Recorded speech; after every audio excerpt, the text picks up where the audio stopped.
Today on Cyberwork, Snehal Antani of Horizon3.ai joins me to talk about pen testing, red teaming, and why not every vulnerability necessarily needs to be patched, as well as giving some great advice for people entering the field of blue teaming, red teaming, or purple teaming.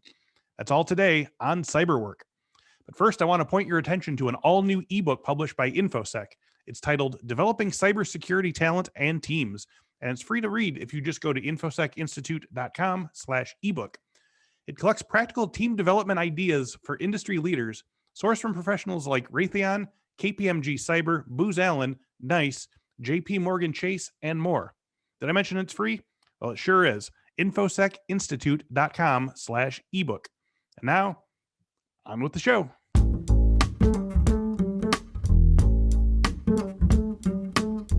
Welcome to this week's episode of the Cyberwork with Infosec podcast. Each week, we talk with a different industry thought leader about cybersecurity trends, the way those trends affect the work of Infosec professionals, and offer tips for breaking in or moving up the ladder in the cybersecurity industry. Snehal Antani is an entrepreneur, technologist, and investor. He is the CEO and co-founder of Horizon3.ai, a cybersecurity company using AI to deliver red teaming and penetration testing as a service. He also serves as a highly qualified expert for the U.S. Department of Defense, driving digital transformation and data initiatives in support of special operations. Prior to his current roles, Snehal was CTO and SVP at Splunk, held multiple CIO roles at GE Capital, and started his career as a software engineer at IBM.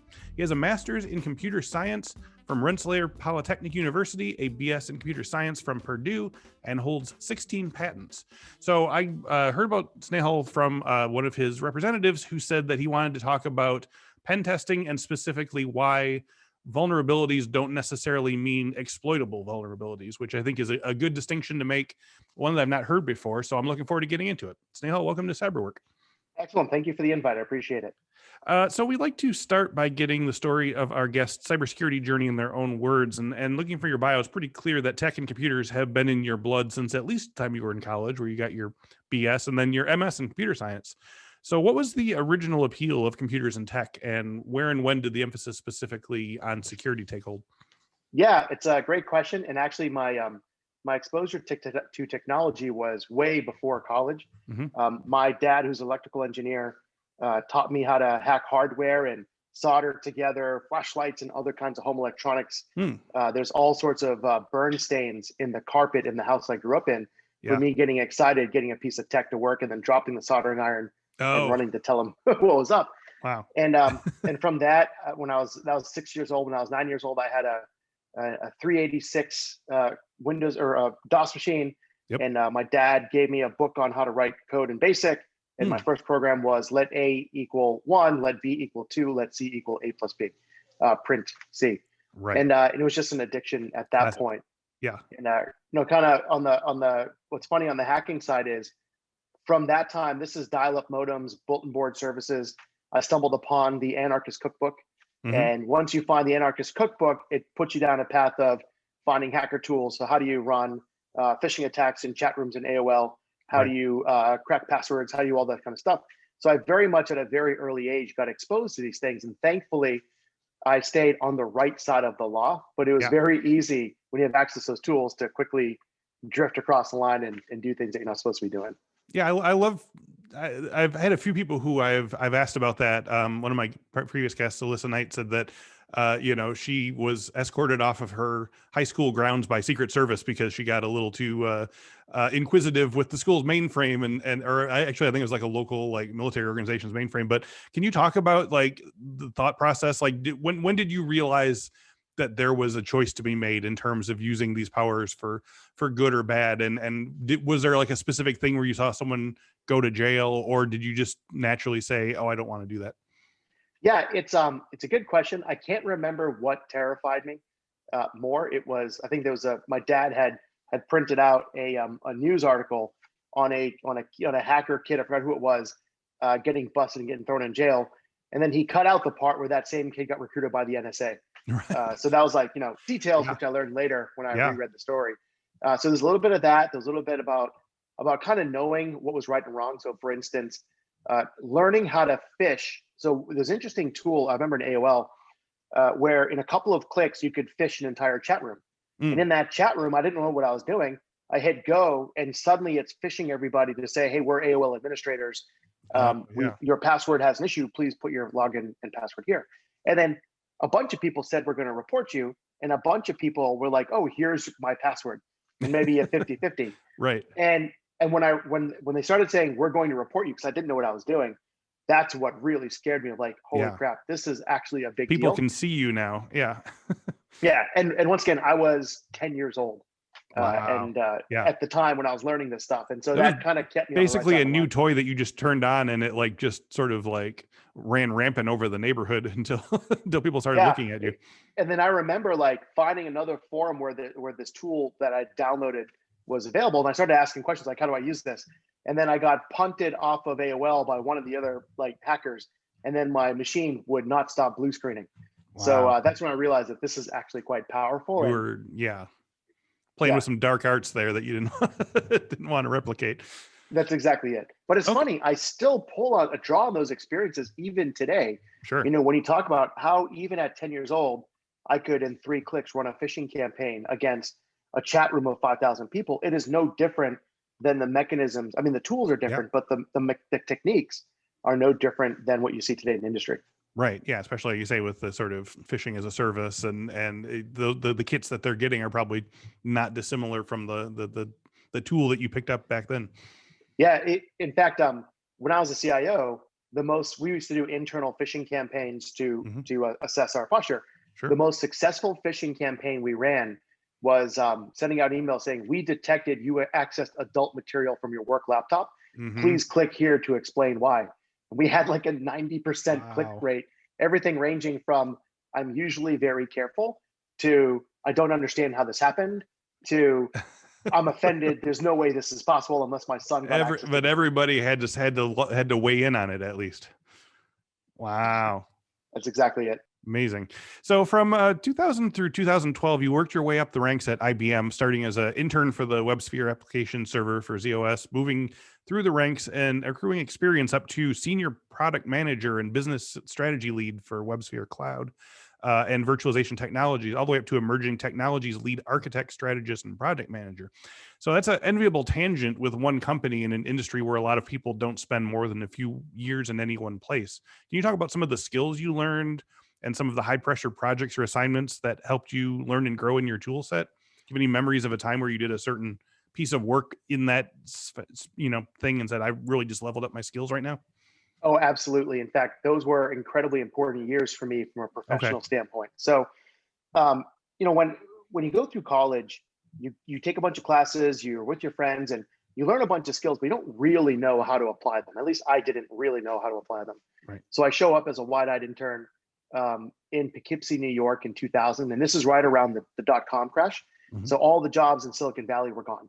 And at the time, this is pre-Google, pre-Facebook. I mean, the hot companies to work for were Sun Microsystems, Oracle, IBM, were some of the most sought after companies to go work for.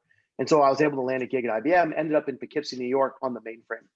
And, at first glance, it's like, why on earth would you work on the mainframe? And what I realized early in that internship is the 40 years of engineering that went into that platform really would be a great learning place for me to understand how computing works, how virtualization works, like all these emerging concepts. Right. And there's this quote later I heard, which was, the difference between those that say cloud and those that say mainframe is the year they were born.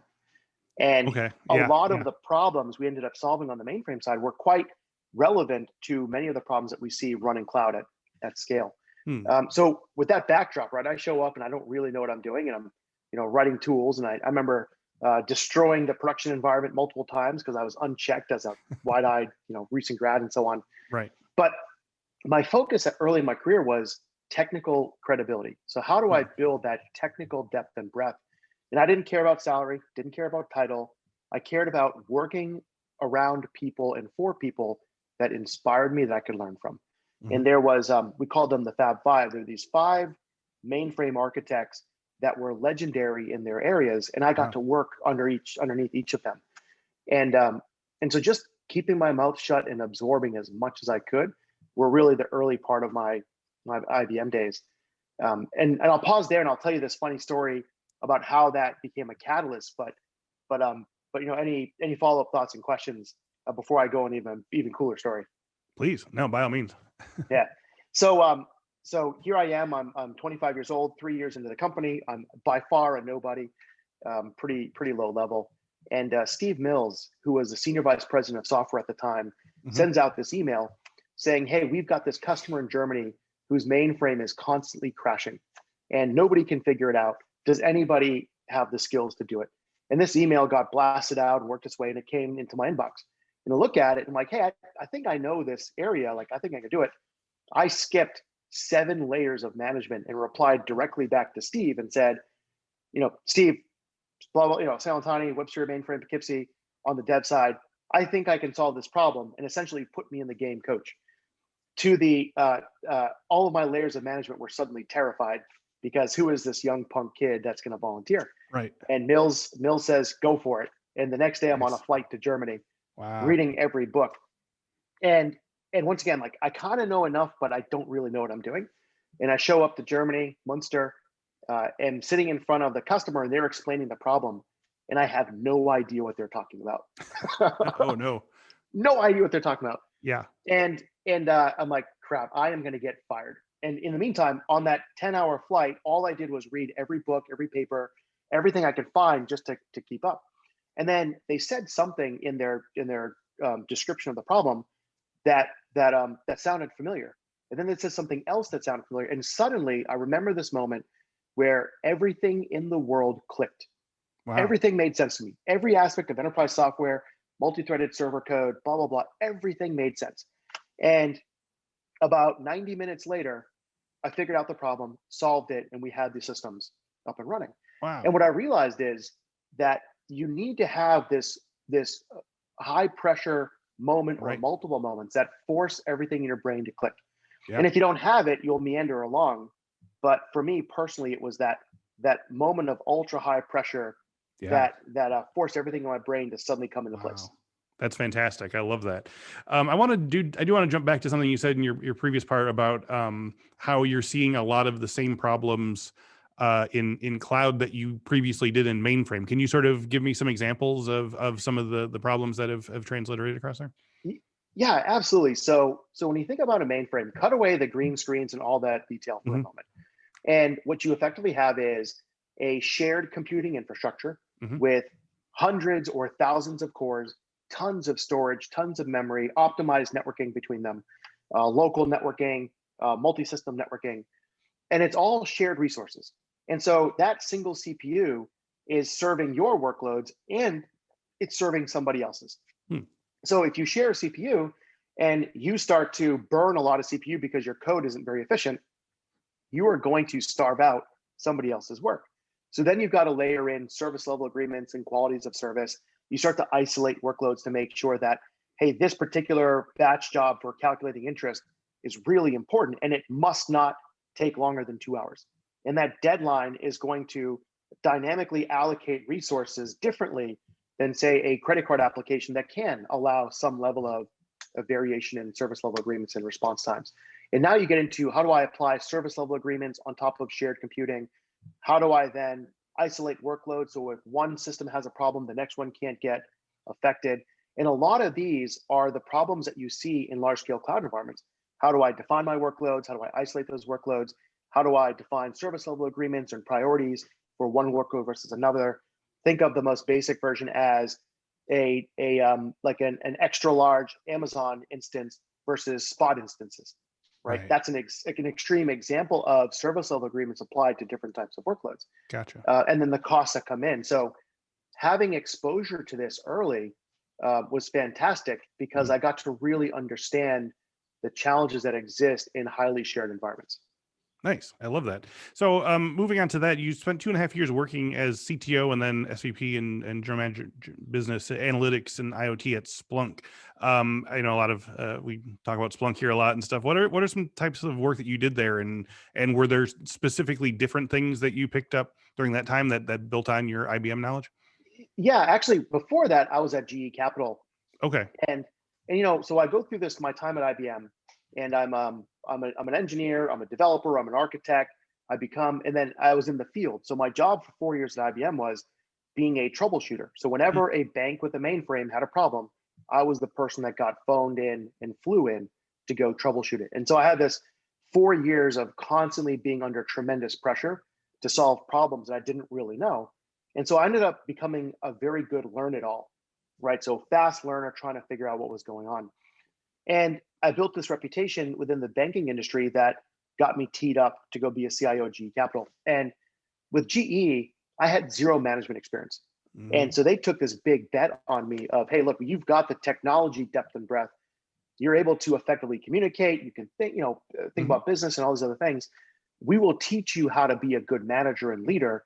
You bring that technologist DNA to us as GE Capital. And it was a great experience. Yeah. And at the end, it's how do I use tech to drive revenue, and working with this incredible team out of places you don't think about as having strong tech talent. I mean, Danbury, Connecticut, some of the folks I work with in Danbury, Connecticut are way better engineers that I'd hire way before I hired some of the folks I've run into in Silicon Valley. Yeah. And it's because of domain, repetition, all sorts of factors that are different. But in that time, I was a Splunk customer. I got invited to keynotes and talks to Splunk, and Godfrey and I built a relationship. And then he recruited me over to work as the Splunk CTO when GE Capital got divested from the rest of GE. So that's kind of the story in between. I said I learned a lot about organizational change, digital transformation, and actually had to do it multiple times as a CIO, including security and other things. So I really come from this practitioner background of having to understand and apply security and be accountable for reporting on security in that CIO role. And that helped me become, I think, a much better Splunker in the following job. So what kind of work did you do as a highly qualified expert with the Department of Defense? It's an impressive title, by the way. Yeah, it's a hiring authority, and the Department of Defense has this great program where, so in my time at Splunk, I was on the road constantly as the CTO in two hats. The first hat was helping our largest customers apply Splunk in a strategic manner, right? So not just solving one problem, but adoption of Splunk as a platform across the entire company. The other part of my role at Splunk, though, was helping Splunk to enter new use cases and markets beyond just IT and security. So think of being able to have Splunk compete with Palantir, or have Splunk competing with ThoughtSpot from a business analytics standpoint, and so on. Ultimately, Godfrey was really big on moving Splunk into those emerging use cases. When he swapped out and the new CEO came in, there was a difference in strategy where they wanted to double down on IT and security, and you haven't really seen Splunk move into those adjacencies yet. But I learned a lot about high velocity sales, being able to bring products to market, all the things that you learn as a CTO and a general manager of sorts. So now I take a break from industry, 9 months at home with family, and I continued because of my Splunk relationships to build, to stay in touch with my colleagues in the national security side of the house. And so the DoD has this program where people can leave industry and join them for up to 5 years and help to apply very strategic problems. And so I went off and did that in support of special operations. Hardest, most meaningful work of my career. Yeah. And what's amazing is the people I worked alongside. So when you think about people in special operations, you think about fast runners or great shooters, but that's not what makes them special. What makes them special is they are learn-it-alls that can work as a team to solve any problem under tremendous pressure. And so I have this incredible experience solving problems that matter, working alongside these incredibly talented folks that no one will ever hear about or know what they have done. And so it's just been awesome. I think every leader, as part of their journey, should take a break from industry to solve problems that they care deeply about, alongside people that truly inspire them. Yeah. And in many ways, I view this almost like an MBA or a leadership course for 2 to 3 years, and then being able to take those experiences to become a better executive back in industry. And also sort of, I imagine, a similar to the pressure cooker you said before of the Munster experiment, as it were. Exactly. My military experience is watching Tropic Thunder and Jack Ryan. Like I never enlisted. I knew nothing about rank. I had no practical experience to relate to the folks to my left and right. And that was my concern. But when you come into a completely new environment of which you know no domain, the goal is to keep your mouth shut, learn, listen, Yep. earn the right to be there. And Right. actually, that goes back to my early days at IBM. Show up, keep your mouth shut, learn and listen, and earn the right to be there. Yep. And then a lot of the organizational transformation and digital transformation work I did at GE directly translated to leveraging technology as a competitive advantage within the Department of Defense. And so what you'll see is a lot of parallels from these early experiences that shaped me as a wide-eyed 22-year-old to, serving in this incredibly unique capacity in a completely different world where you're working on problems where failure isn't an option. Right. And so the pressure that comes along with that. Yeah. So let's kind of swirl all the things that we've discussed together, all your different past opportunities and learning experiences, and let's talk about what made you want to found Horizon 3.ai. What was the need that you saw in the industry that wasn't being fulfilled, and how does your company fulfill it in a new way? Yeah. So when I left Splunk in 2017, I had done so with the ambition of starting a company. I felt that I had amassed the technical depth and breadth and the business depth and breadth to be able to be a good CEO. And there's a level of maturity in there, I think that's atypical, which is oftentimes you'll see founders graduate college and they want to go start a company right away. And that's awesome. Um, I, I'd always had this ambition, but I really wanted to build up the right Lego blocks and skills before I did that. Hmm. And so I'd built everything. My career was all with my sights set on starting and founding a company and growing and scaling that company. And throughout that time, back to my hacker experience, I'd always had this vision of being able to look at anything. I can look at a car, a train, uh, a boat, or a Yep. data center. In 3 clicks, I should be able to hack that thing. And Wow. of course, Yeah. it wasn't even possible. But I wanted that level of how do I apply, at the time, it wasn't really AI, but how do I apply AI type concepts to discover what's on that machine, Yep. fingerprint it, and figure out how to own it. And when you start a company, the most important part of formation is the right co-founder and the right team. And I didn't find the right co-founder or the right team after I left Splunk in my 9 months off. But so when I went into the special operations world, I once again was surrounded by these incredibly talented folks. And as they retired from the military, like, hey, look, we've got 3 years of hard, painful time together. We like each other. I understand your skill set. I think you would be the perfect co-founder.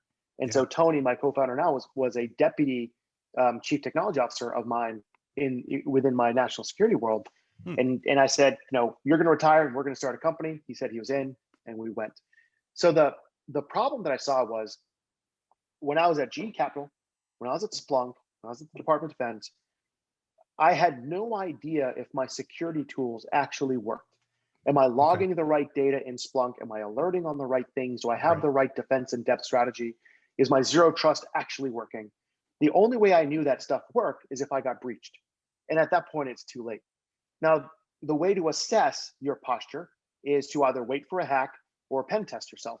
The problem with a pen test is you've got these consultants that show up for 6 to 12 weeks. They're going to do a bunch of manual stuff. They're going to poke you in the eye. They're going to slap you in the face. They're going to tell you how bad you are. And then they're going to leave. Right. And then you're kind of stuck with this bag, Yeah. on fire, trying to figure out how to fix it all. And then in that time, as you're fixing it, your environment has changed. The threats have changed. And you got to repay those consultants to show up. Yep. So my question was, or thesis was, how do I look at ourselves through the eyes of the attacker to identify our blind spots, our threat vectors, our ineffective tools and processes, and how do I use that attacker's perspective to find and fix problems that truly matter? And if that's my thesis, the how do I get there would be continuous automated penetration testing. Right. And that became the challenge. The very first prototype that Tony and I worked on was running an Nmap scan and piping that output into Neo4j as a graph, and then running queries on the graph to determine what Metasploit module to invoke. And when Tony has a very secure home, he takes it very seriously. He runs it against his house, and his reaction was, "Holy crap! I didn't realize that this sound card on one of my one of my laptops has an embedded server that was running, and it got exploited." And so that's when we knew in that basic prototype that we were onto something. Yeah. And then Yeah. from there, we Wow. decided to start the company. We moved out. That's amazing. So I love that story, and I love that it was built of such a sort of crystal clear focus point. I want in 3 clicks to be able to sort of find my way into anything. Like it's so interesting, rather than, you know, you hear business plans of like, well, I just want to get into cybersecurity. I want to do this. I want to, you know, like you had, that's such a, to start at that point and then reverse engineer from there into something you can actually do is pretty inspiring. So the main topic we wanted to discuss today is vulnerabilities, and I guess that goes quite nicely with what you were just talking about. So when I was introduced to you, one thing you said especially stood out to me, which is that vulnerabilities don't always equal exploitable. I want to tease that out a bit with you because, you know, with the president's recent executive order on cybersecurity, especially with the news of the Colonial Pipeline hack, there's a lot of talk about how this directive can be practically applied and what it means to disclose a million vulnerabilities. So tell me more about the distinction between vulnerabilities and exploitable vulnerabilities, and why the former might not be something you want to spend your resources on. Yeah, for sure. So back to my time at GE Capital. So our CISO at GE Capital, a guy named James Beeson, just a brilliant security thought leader in the industry. So I remember hanging out with him at some like meeting, and he was completely exasperated, as was my boss, Snehal at the time. We had just run a vulnerability scanner across all of GE Capital Americas, and there were something like 3 million vulnerabilities to go deal with. And of those 3 million, like 1 million of them were deemed critical. And we're all kind of looking at each other like, holy crap, how on earth are we going to remediate 1 million critical vulnerabilities? Yeah. And, you know, and I just remember this like sheer look of terror on their faces. And I'm like, well, it sucks for you guys. I'm going to go work on this stuff over here instead. Right. But it was that experience of like, do we really have 1 million critical vulnerabilities? Right. And I kind of like sat on that concept for a while. And then, you know, back in the department as my HQE role, same experience. Run an ACAS scan or a vulnerability scan, hundreds of thousands of vulnerabilities. And as I started doing the deeper analysis, what I realized is, of those 100,000 vulnerabilities from your Qualys report or your Nessus report, maybe 10 or 15 can actually be exploited. And the difference there is having a critical vulnerability on a laptop, or a concrete example, there was a vulnerability where it was deemed critical, but in order to exploit it, it required you have physical access to the server. And so that means if an attacker is going to exploit it, they need to be in your data center, hardwired into the network backplane. Yeah. You know, the odds of that being exploited are pretty low. But the problem is it was ranked like a 9.8 out of 10. And so we had to patch this thing. So that's an example where yeah, you're vulnerable to it, but it either is not exploitable or the exploitability is so highly unlikely that it's not truly a critical risk. And so I really got into this motion of what does it mean to be exploitable, and how do I start to better assess those 100,000 vulnerabilities to figure out what truly matters or not. The other problem I had was when you run a vulnerability scanner, if you've got 100 machines in your organization, you're basically running 100 individual vulnerability scans. Yeah. Each scanner is only assessing that one machine it's on. And then the report you get is an aggregation of all 100 findings. But that's not how hackers operate. When you're a cyber attacker, you're not trying to compromise just one machine. What you're doing is you are chaining together a problem from one machine with a misconfiguration in another, with a credential you found somewhere else. And you're hopping across from one machine to another. Well, vulnerability scanners don't tell you that. They don't tell you how an attacker could go from a local unauthenticated user to domain user to domain admin. And that's the real threat. When you look at ransomware, I bet you almost every company in the news for ransomware runs vulnerability scans. Yet they're still getting owned because vulnerability scanners, or because ransomware doesn't look at vulnerabilities on a single machine. They're trying to get to domain user and domain admin and then borrow. And then from there, they're off trying to encrypt your data. And they've got keys to the kingdom at that point. So that was kind of my big epiphany. And I've been on this quest to help people realize that being vulnerable doesn't mean you're exploitable. And the hardest part of the job in security is deciding what not to do. Yes. And how do I help you decide what not to do? Because I've been in your shoes, and the people in my company have been in their shoes. We've been practitioners. We've skipped lunch and canceled plans with our families to solve problems. Let's make sure that you're solving problems that truly matter. So what strategies do you have or recommend for prioritizing these types of vulnerabilities that your security team works with? And what do you recommend be done with the lower priority ones? I mean, are these low risk vulnerabilities something like a tooth with a cavity in it where you can, if you don't monitor, it can get worse? Or are there really certain types of vulnerabilities that can just be out of sight, out of mind? Oops, you're muted. Sorry. No It's an problem. excellent question. We actually just did a pretty deep tech talk on this topic. Okay. And when you look at that tech talk, and you think about what is actually vulnerable versus exploitable. So first, for that vulnerability, does an exploit actually exist? I Right. think it was Kenneth Security put out a research paper that said that most vulnerabilities, less than 2% of vulnerabilities, CDEs, actually have an available exploit. Less than 2%. Hmm. So that means step one, does an exploit even exist? If not, then it requires an attacker to do advanced exploitation research, in which case you're starting to talk about a nation state that really wants to go after you. Right. Or you're talking about a zero-day market, which is a very different problem set. But question one is, do exploits actually exist, yes or no? Hmm. The next question is, what is the complexity for exploitation? Is it incredibly complex? For instance, you need physical access to the network backplane, or is it very simple and allows very easy for an attacker to go off and exploit it, or it can be automated in its exploitation. So what you want to look at is, what is the complexity or the conditions required in order to exploit that vulnerability? Right. The third thing that I look at is think of a vulnerability for Apache, like an Apache web server, and you're going to get this a lot, or for any like an IBM component or so on. Well, it's one thing to have a vulnerability for Apache generically, but oftentimes those vulnerabilities relate to very specific plugins or components. So is the suspected software truly vulnerable because that component or plugin is installed, or it's in that configuration that enables it to be vulnerable, or not? So you end up asking a deeper set of questions that requires additional analysis. Oftentimes these scanners will tell you about outdated software. So kind of the fifth bullet point here is, or fourth bullet point here is, if you've got outdated software, that's bad hygiene, but Right. that doesn't mean it's exploitable. Yeah. In absence of a specific vulnerability or configuration, that is important to add to the backlog of work to go clean up, but it Yep. doesn't mean you've got to skip lunch and cancel plans with your families right away. Right. Right. Yeah. Yeah. Yeah.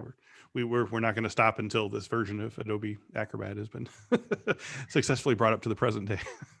That's exactly it. And a Yeah. couple other things is that back to that component in use, or is that part of the product actually accessible? So for instance, you might have a vCenter a VMware vCenter vulnerability that's absolutely critical, but it's only exploitable if vCenter is publicly exposed to the internet.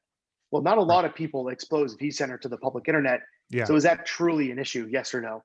Right. And then finally, where are you in the network? If you are applying zero trust, the more zero trust you apply, the more segmented your network and the harder it Yes. is to move around. So you might have a vulnerability that's critical, but if it's on a lab machine that doesn't enable data theft or systems disruption, is it really that important? Or Right. you might have a vulnerability in your guest network, but it doesn't enable them to break out of the guest network. Is it truly critical or not? So that network context matters in how you prioritize what to fix. So as you said in our conversation for the podcast, due to our current concept of pen testing, vulnerability monitoring, and threat hunting, and so forth, quote, security teams are running on empty, trying to patch everything, everything and all things, when in reality they don't need to. So can you walk us through a more sensible use of a security team? Like, what are the more beneficial uses of a team than trying, as you say, to patch anything and everything? Like, once you freed yourself to not be doing that, what higher value tasks can the security team do instead of strengthen the security of your network if they're not picking away at vulnerabilities that are never exploitable Yeah, anywhere? it's so there's this let's talk about it from a cultural standpoint first, to begin with. So when a pen testing team comes in, consultants or the red team comes in, oftentimes their objective is to embarrass the blue team or embarrass the defenders, and they're Mm, going to come in, poke you in the eye, and show you how you suck, basically. right. um, and it's a very contentious relationship. Yep. But the most effective security organizations have the red team and the blue team working together, Right. and the red team's job is to help identify those ineffective tools, processes, policies, those blind spots, and so on. And their job is to inform the blue team where the problems are so they can go off and fix it. Right. And then once they're fixed, the red team can verify that the problems are truly fixed. And it's this red plus blue that sets these conditions for a purple team culture. Right. The most effective security organizations have the red and the blue teams working together, and they're constantly assessing to make sure they understand what are the attack paths or threat vectors or kill chains that are truly exploitable, and what are we doing to stop or plug the holes that enable that exploitation. Do you have any practical advice if you coming to a company where the red and blue teams are, if not, out combative or a rivalry with each other, but at least are not collaborating as well as they could be? Do you have any advice for sort of changing this sort of competitive culture between the two teams? Yeah, it's this goes back to my experience as a leader, and looking at how do you get teams to work well together. Yep. And so back to even the culture I talked about from a special operations standpoint, learn-it-alls that work well as a team under pressure to solve any problem in front of them. There is a tremendous amount of pressure on security practitioners today. There's way too much. There are way too many problems to go fix.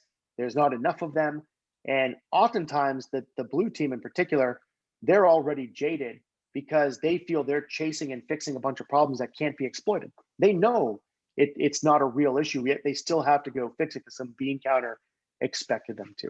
Right. And so you're already operating with the blue team, a set of folks that are overworked, not seeing their families enough, wasting their time from their opinion. On the red team side, you've got a bunch of folks that equally frustrated because they can see problems, and then they'll come back a year later and they'll see the exact same problems are still there. Yes. And they're basically throwing their papers up in the air saying, what's going on here? Like, I showed you this a year ago. And so as a leader, as a CISO or director of security engineering or so on, even as a board, what you want to look at is how long are your critical exploitable problems lingering? Are they sitting around for a day or two? Or are they sitting around for a year or two? How long are these issues sitting around? And what is your remediation time? How long does it take you to actually fix them? And how do you cut your remediation time from, say, 12 months down to 1 month, down to 1 week, down to a day?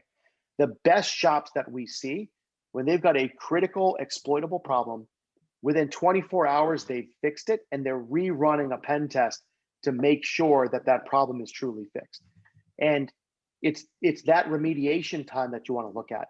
The next thing you want to look at is, if you're running a pen test every week, which with consultants sounds ridiculous, but with automated pen testing is actually possible. In fact, Sure. Many of our customers at Horizon 3 run 6 to 8 pen tests per week. Wow. They're running pen tests every single night. And in the morning, they're doing a diff between pen test today and pen test yesterday, saying, what new problems did we find and why? Right. Well, when you look at that progress over time, you've got the data as the board and leadership to say, how many new exploitable issues are we introducing every day or every week?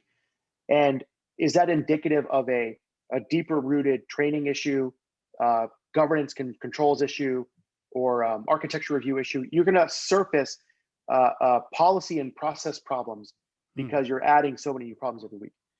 And then how long does it take to fix those issues?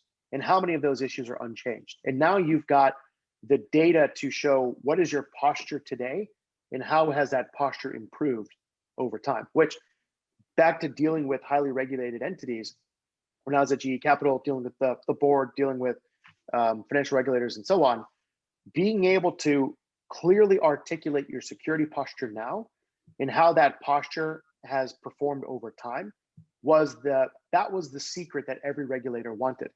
But there just wasn't the ability to do that with any sort of accuracy. And that was one of the problems that we thought we could go solve in Horizon 3. Okay, so I want to shift over a little bit to the work side of cybersecurity, cyber work, and I wanted to see if you have any career tips you can give to people who are looking to get into pen testing or red teaming or related careers. Are there particular skills or areas of interest that would be especially useful to have, especially in 2021 over other things? Yeah, so when I look at the best security engineers, whether it's a security defender or a offensive person, their core competency is they are world-class network engineers. Hmm. That is the common denominator. They're experts in networking. They are experts in network engineering. They've had network administrator roles at some point. That's what truly sets great security engineers and pen testers apart from others. If you want to go past your OSCP certification, your offensive security certification program, which is a very difficult ethical hacking certification to get, it is very difficult for you to do that without already being an expert in network engineering. So that is the fundamental kind of core technical skill that you need. It's not that you need a degree in network engineering, but oftentimes you'll see those practitioners have multiple certificates and accreditations in the networking realm, and they've used that as their foundational knowledge. Now that is for infrastructure pen testing. That is separate from application pen testing. So if you want a pen test an application, that's a very different skill. You are a developer more so than you are a network engineer. Got it. And as a developer, you're honestly you're a really good troubleshooter or a diagnostician, not a pure dev. And so you've spent your time debugging software and debugging code, doing level 3 support. Those tend to be the skills that are the foundation from which to go off and train and learn how to do application security testing. So I want to demystify a little bit red team and blue team as work. I think we always sort of imagine, oh, if I'm a red team, I'm out there, I'm going rogue, I'm breaking into everything, I'm throwing, thumb drives all over the parking lot and what have you. And I kind of want to see if we can talk a little bit about some of the things that you should enjoy doing a lot when considering one job or the other, red team or blue team or some other related thing. Are there boring or repetitive or fine detail aspects of each that novices should know about before they take the plunge? Yeah, it's an excellent question, right? So if you think about different phases of an attack, so the most fun is going to be, for some people at least, the extroverts, is the social engineering phase. Right. That is the write the phishing campaign email that says we think you've accessed adult material. Like, yes, that's actually fun. That's more a psychological issue or psychological skill set than it is a pen testing skill set. You're thinking about the human as the weakness and the various ways to affect that human. The simplest one is going to be, and you saw this, by the way, with those old Nigerian prince spam emails that we would get in the 90s and the 2000s. And you would read it and the grammar was off, all the words were misspelled. Yep. People don't realize that was actually done intentionally. I was just going to say that. I heard a podcast about that the other day, but please tell our listeners. It's fantastic, right? So the theory of the attacker at the time was a person educated enough or aware enough of the details to realize that this email is grammatically incorrect and there's tons of spelling errors are least likely to actually be duped into this scam. But those that reply despite the grammar and the spelling are more likely to be successful in being scammed. So they actually used poor English in their emails as a filter to figure out, are you going to be successful in scamming this person or not? And then from there, they would do additional techniques to weed them out. And eventually they were, a 2 to 3% success rate at 100 million, sample size is a pretty decent number of folks. Yeah. And so that was kind of an interesting part. It was the psychological aspect, putting thumb drives in the parking lot. All it takes is one person to plug it in. In fact, there are books written about some of the biggest breaches in the Department of Defense back in the mid 2000s in Afghanistan were because supposedly a nation state had compromised all the thumb drives in all of the bazaars outside of a particular military base. And sure enough, eventually somebody went in, bought a thumb drive and plugged it into their secret laptop. And that's how they were able to compromise the network. This was in, I think Dark Territory was the book where they talk about this. Okay. And so all it takes is one person. So there's the social engineering side of red teaming that's much more about psychology. Once you get in, and an attacker will get in, it is inevitable. There's just too many doors and windows for an attacker to get into. Now you're getting into the network penetration testing side. That's where your network engineering expertise comes into play. And then from there, you're going to fingerprint a bunch of standard vendor software, Cisco switches and VMware environments and so on, for which there are exploits and misconfigs to go take advantage of.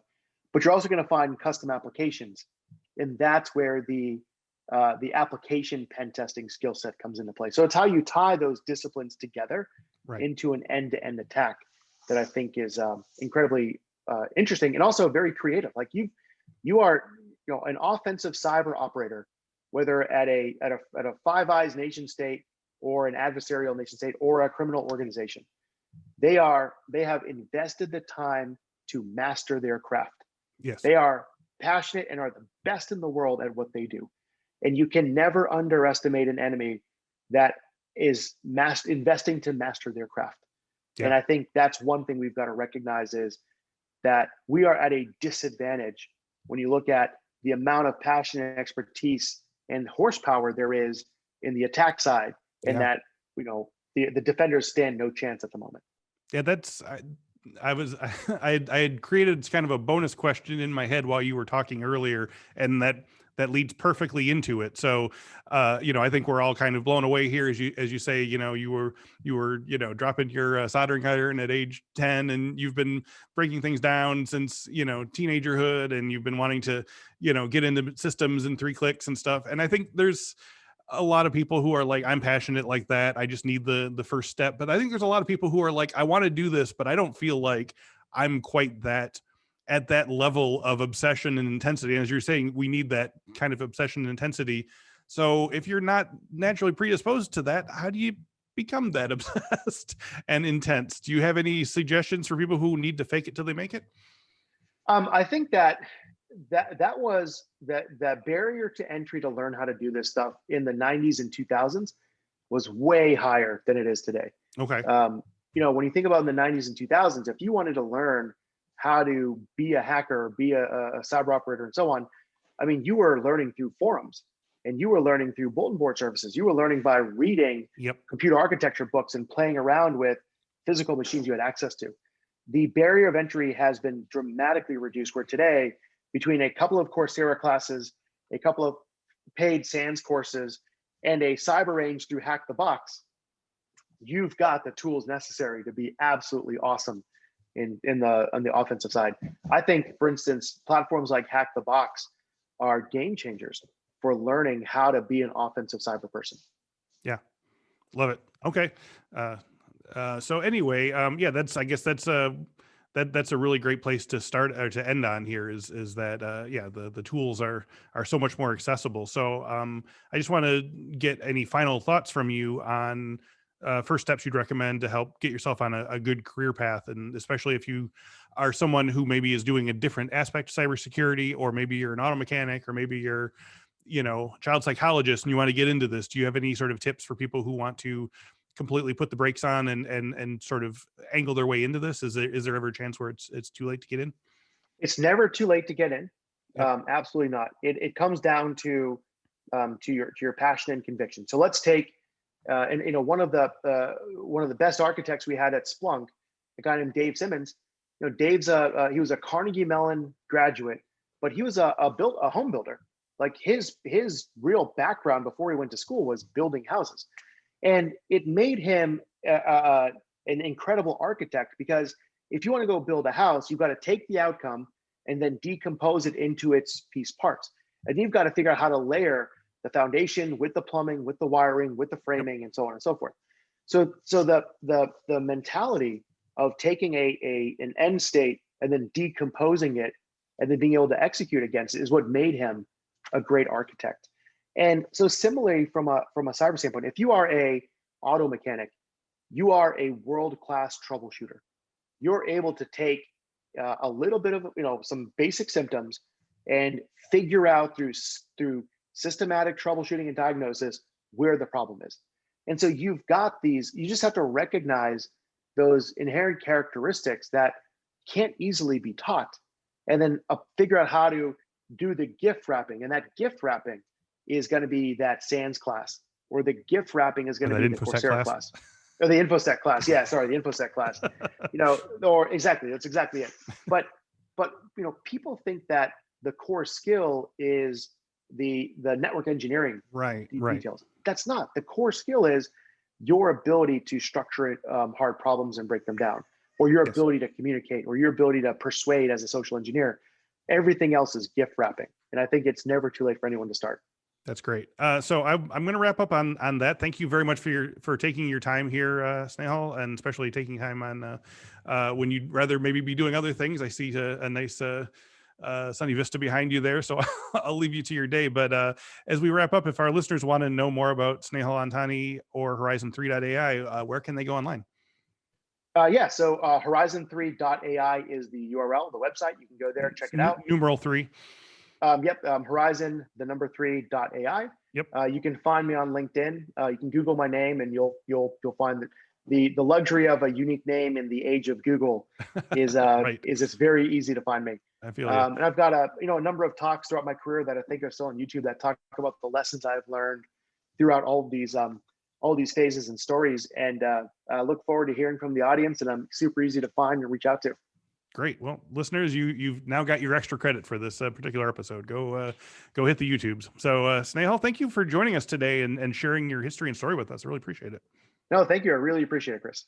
And as always, thank you to everyone listening at home, at work, or at work from home for listening today. New episodes of the Cyberwork podcast are available every Monday at 1 p.m. Central, both on our YouTube page and at infosecinstitute.com/podcast, or on audio wherever fine podcasts are downloaded. To read Infosec's latest free ebook, Developing Cybersecurity Talent and Teams, which collects practical team development ideas compiled from industry leaders, including professionals from Raytheon, KPMG Cyber, Booz Allen, NICE, JP Morgan Chase, and more, just go to infosecinstitute.com/ebook and start learning today. Thank you once again to Snehal Antani, and thank you all for watching and listening. We will speak to you next week.